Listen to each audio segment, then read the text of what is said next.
All right, I wanted to talk about a release that took place. I guess maybe it's going to be almost 2 weeks ago, maybe 3 weeks ago.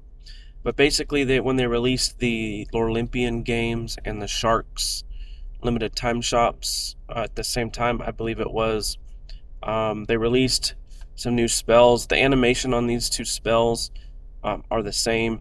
The Bloodthirsty one, it's like it's a normal spell, but then at the end it eats bleed, uh, and the eaten bleed heals the player.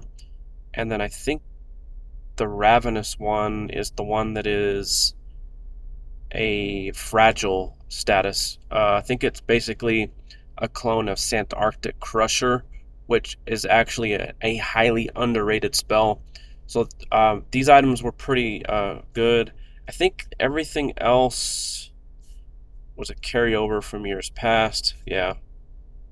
So um, this is my Bleed Eater character. So basically, what I like to do with it is run Vampire Subrace, and then what I'll usually end up doing is I'll have a Bleed Guest, and then I'll use basically almost exclusively, even though I have these other options, I'll use the Lovestruck Defender, and then I'll either use the Scarab Pet or I'll use the Landhammer Shark.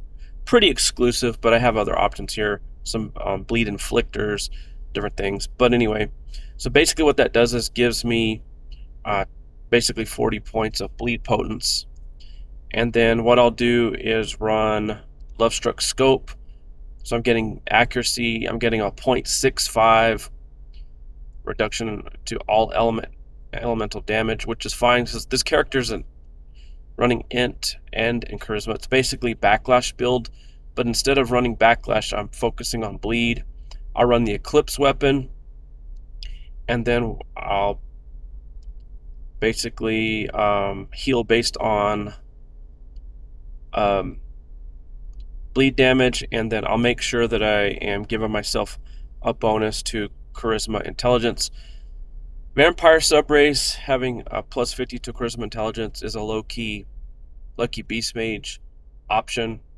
And then I just basically run beast form here, and then I'm using Essence Orb for SP, and then that's pretty much it. And then you're basically going to be, let's see, in this case I have a 1.35 1.35 bleed, and as you can see it was 743 bleed damage after one turn, and then I healed 25% of that. And then you can then get the free celerity, and then you can go twice, so it actually doesn't take that much bleed damage. So I'm already up to 3 power bleed, and so you're going to now get to see how much bleed damage I'll do. 1300. So I'm healing based on that. So that's fine that I'm using suboptimal resistance armors and shields because I'm healing it, and then I'm having the damage reduction from the misc. And with the 40 potence that's here, most monsters aren't going to be able to escape that. But I wanted to show off the build that I currently use for the sole purpose of showing off this specific new item, because I added it to my inventory. I actually have both in my inventory as of right now.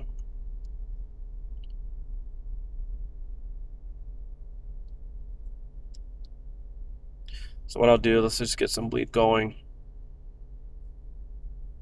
1.268 bleed. And then I think the Bloodthirsty one is the one that heals bleed. So it's going to eat some bleed. So we'll see how much it healed. So I have 1.268. It ate the whole thing. Or no, I guess I killed the monster. I didn't happen to catch how much I healed there, but I'm typically seeing like 900, 1200. It's a pretty significant amount.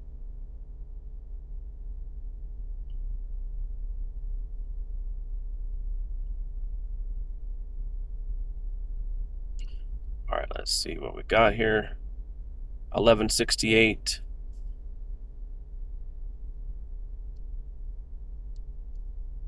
So it's a pretty large chunk. Makes quick work of monsters to just stack bleed, and then if I need to use some of that bleed to heal for some reason, which is another reason why I'm pretty cool with just keeping with my shield, just to maintain the bleed and then heal based on that. It's basically going to be a loop in that I'm using my SP, taking up my HP, and then I'm just going to do this spell, 1255 heal. So it's super strong. Now let's move on to the fragile option.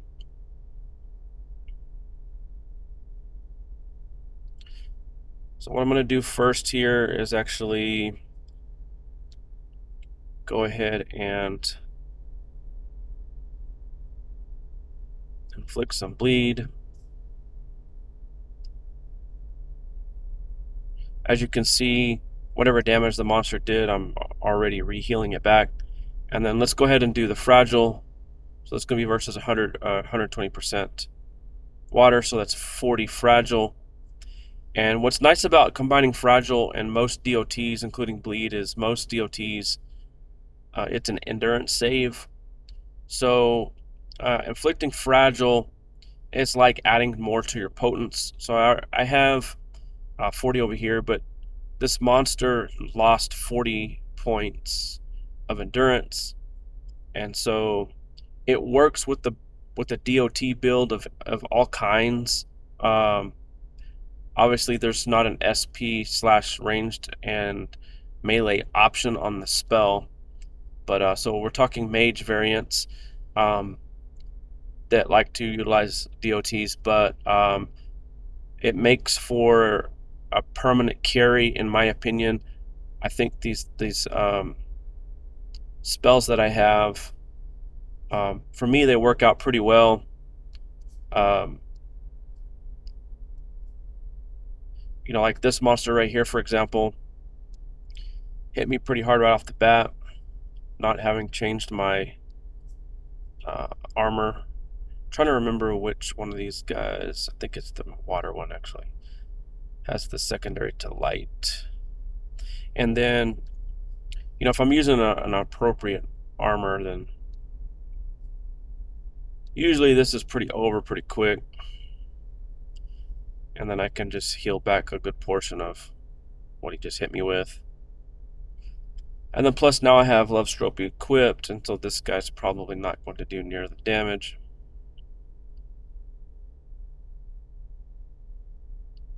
That he did that first round.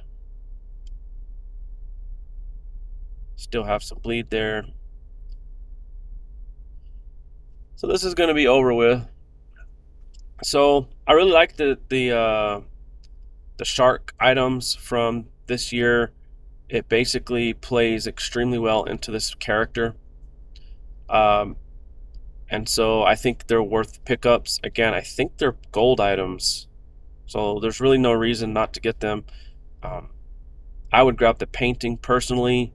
If you ever miss an event, a limited time shop in the future, they just basically add it back in.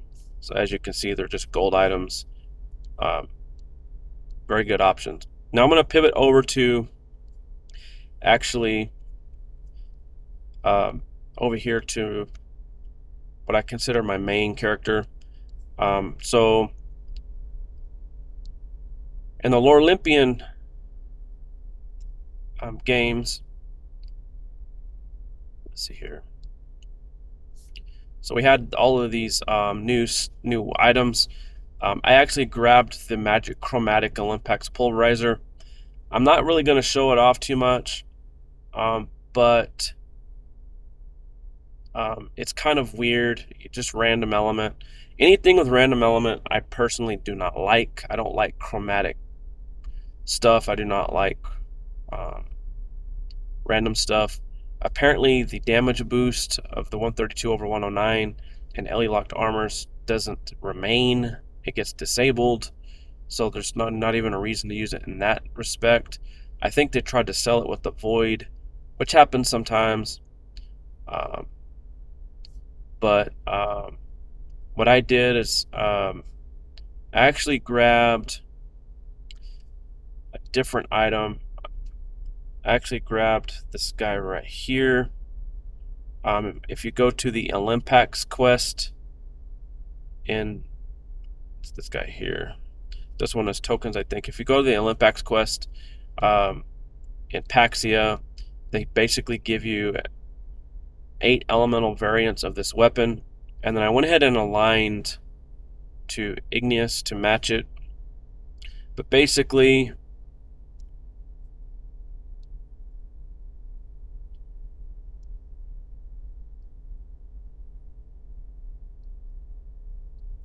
here, I'll just go ahead and do this. I'll just attack with it. So you get a panic.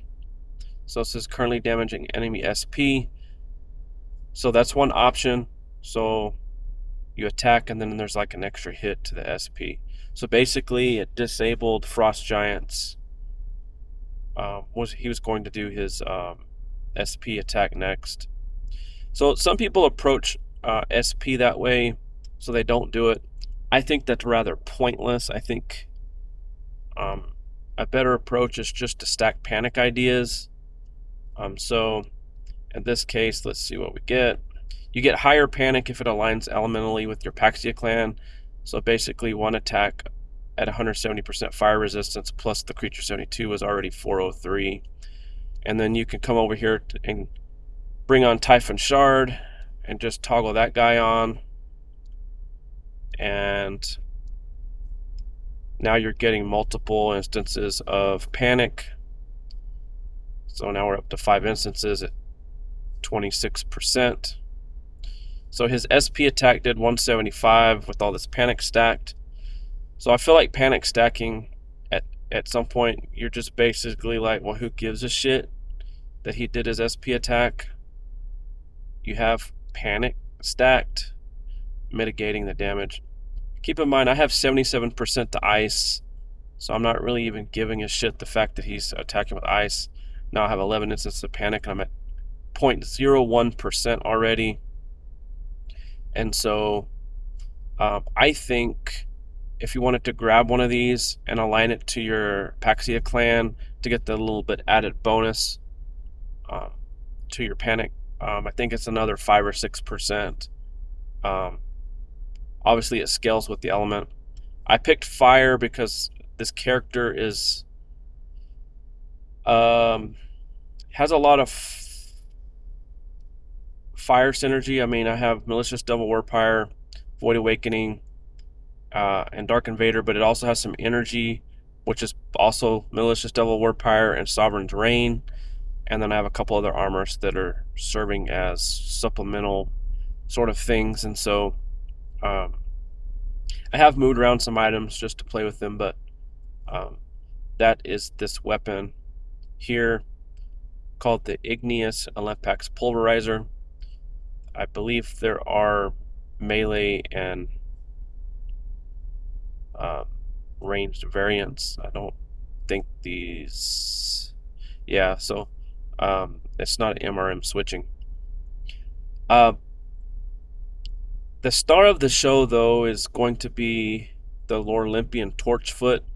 It actually is a panic eater for damage. It has an accuracy mode. I don't really see the point of it, but another thing is this pet has 5 hits. So we already have panic here. So what I like to do in this case is actually, this doesn't take much setup. So what I'm going to do with this build is I'm going to use, this is the big reason why I mostly have this armor, is to access the Word Power Bat Swarm Guest with the Fire/Energy Elevon. And then I'll have Dark Invader here. And then I'll swap over to Independence Dagger. So as this lands, I'll have a Fire Elevon per landed hit, and then I'll use Tropo Shield. So this stack is pretty basic. I guess I'll go ahead and throw on, let's see, I'll throw on an Infinity. Infinity, let's see if that passes. It did not. But what you're going to see here is some pretty basic setup. You're just doing Dark Invader and just letting your pet guest attack at once Panic is there. Another reason why I have this guy is the Quick Cast Panic.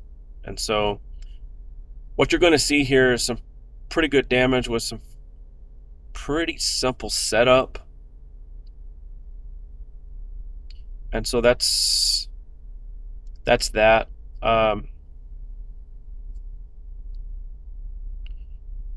This is going to be maybe my favorite damaging pet.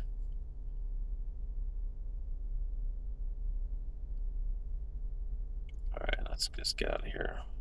Maybe my favorite damaging pet. You can actually, with all of the Fire Elevons and different things, you can get some pretty ridiculous numbers. One of the reasons why I have Tribal Shaman is to get more damage out of my pet. I'll hop over here to this guy. Should be able to end the battle in one turn. So you're basically stacking Elevon ideas.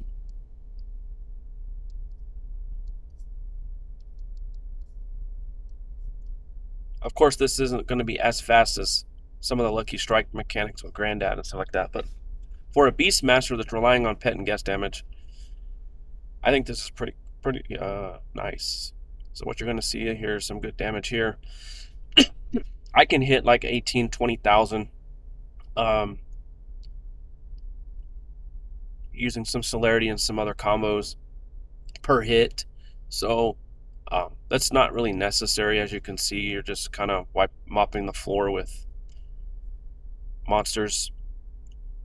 You know, if I went and grabbed maybe Ambush Potion or something and just make sure I go first every time, wouldn't even be bothering with being even hit. Let's see here. So again, Tribal Shaman.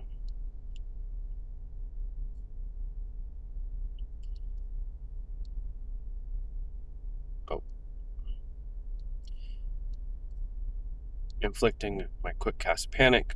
So I was already running most of these items before I ever picked up this pet, and it just fits perfectly in with what I was already doing with this character. And this should be over with. As you can see, he makes quick work out of most monsters. That is it for this video. Again, this release was 2 or 3 weeks ago. I would pick up the paintings that's in these shops. There should be one in both. I don't think there was anything really here. I can't remember if they added this one at the same time or if this one was prior. I don't know that there's anything in here that's a blinking light saying come get me, to be honest with you.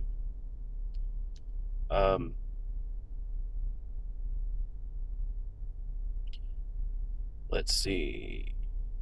So it burns foes when they use their SP. So, I have the painting here, so to me it's not worth picking up. The only other thing is they did update Dazzle, so Fireworks has Dazzle.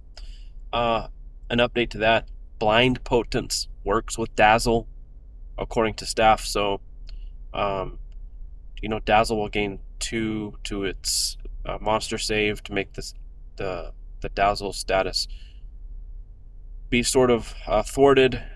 So you're going to need some potence with Dazzle to keep it.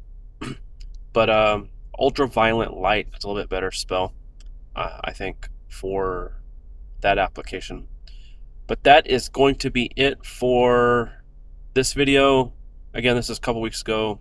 Sorry for the late video. I had actually went on a vacation and then just been lazy about making videos, but I'll see about picking that back up. The last thing I want to talk about is on the 10th is the last day to vote for the gift master set for the summer donation event. Do not use alt forums accounts. They're looking for that. You'll probably be banned. Basically, the two sets that are in contention is a Lucky Strike focus set, which Hypercrit and Lucky Strikes are slated to be reviewed for a nerf. It could happen with the creation of the set. If it wins, it might get delayed, and if it gets delayed, it could be way down the road. It could be right around the corner. We don't know. Just keep that in mind. If that's your set you want to vote for, go for it. And then the other set is sort of a Beastmaster set with some def loss. And so on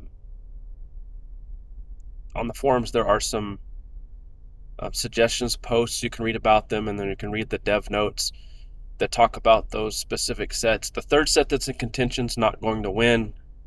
If you wanted to vote for it, by all means go for it, but it's not going to be in the running at this point. It's way behind. I think the other two sets have usually been 1 or 2 votes within one another, if not outright tied. So might be in your best interest to maybe pick one of those two. But anyway, that's it for this video.